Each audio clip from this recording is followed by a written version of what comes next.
Someone is bleeding out 10 feet in front of you and you cannot go to him. Not yet. Every Army medic learns this the hard way. Reach him too early, and you don't save one man, you lose two. That single rule shapes almost everything else about the job, right down to what they're legally allowed to do with their hands while the shooting is still going. There's one rule buried in official doctrine that will change how you watch every war movie you've ever seen. We'll get there. Start with sleep, because it's the first thing that breaks. In garrison, an Army combat medic, designated 68W, runs sick call like clockwork. Shot records and twisted ankles processed before 0600. In the field, that clock disappears. You sleep in your body armor, on whatever ground you've been issued, with a rifle's cold edge against your forearm, so you wake up before you let go of it. 90 minutes here, 40 there. Enough to keep functioning, never enough to actually rest. And the moment your body finally drops into something like real sleep is usually when the radio call comes.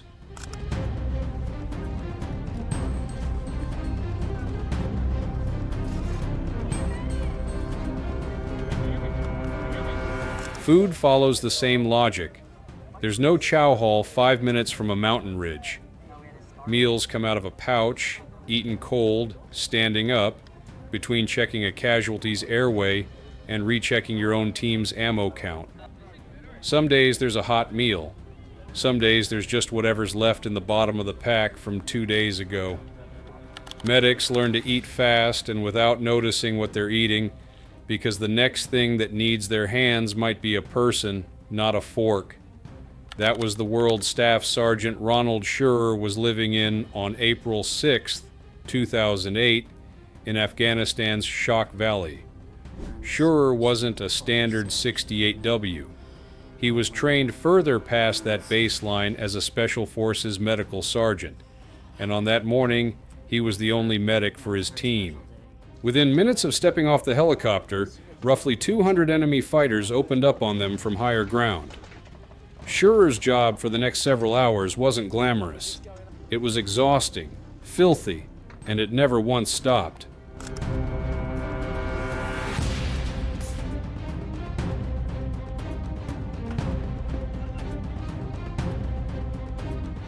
The physical side of this work is its own kind of brutal. A medic's aid bag alone can run 25 to 45 pounds, stacked on top of the same body armor, ammunition, and gear every other soldier straps on. That pushes a combat medic's total load close to double what an average soldier carries, and that's before he's dragging or carrying another human being. Shurer did both.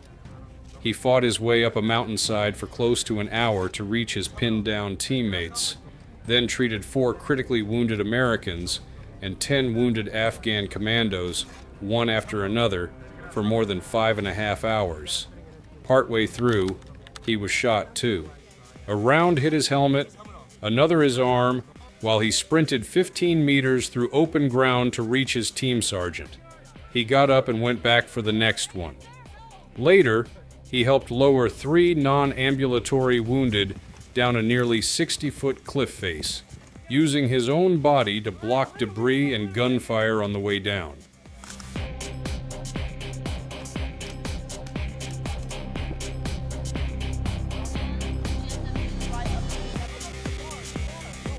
Picture doing that job for a year, not an afternoon.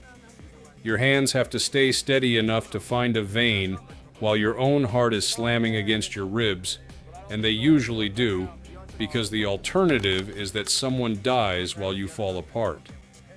Nobody gives you a mental health day when the wounded keep showing up. You just get quieter, and you keep your kit prepped the exact same way every single night, whether anyone got hurt that day or not. Here's the detail that surprises almost everyone, including plenty of soldiers who've never worked directly with a medic. Official doctrine has a name for the first phase of treating someone while bullets are still incoming. It's called care under fire. During that phase, a medic is doctrinally restricted to almost nothing. Stop the bleeding with a tourniquet if the wound is on a limb. That's it. Not the sucking chest wound, not the fracture, not the burns, because stopping to do more, out in the open, under fire, gets both of you killed instead of just one. A medic can be staring at a wound he knows exactly how to fix, with the training and the supplies sitting 6 inches away in his bag, and the correct call is still to wait. Studies on combat deaths since 2001 found hemorrhage was involved in more than 9 out of 10 of them, which is exactly why the tourniquet is the one thing that never waits for anything.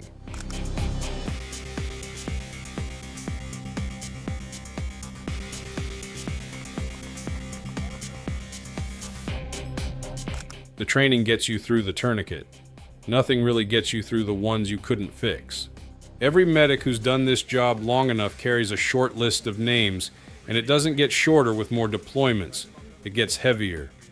Shurer made it out of Shock Valley, and so did every wounded American in that fight. 4 critical casualties and 10 Afghan commandos, not one of them lost on that mountain. He was awarded the Silver Star for it, and 10 years later the Pentagon upgraded that to the Medal of Honor. He still had to go back out on missions after, on the same 90-minute stretches of sleep and the same pouches of cold food. It doesn't stop just because one call went right. If you want to see exactly what happens once that tourniquet goes on, in the phase Doctrine calls Tactical Field Care, that video is next. But here's the question worth sitting with first. The whole job runs on a rule that sounds almost inhuman on paper.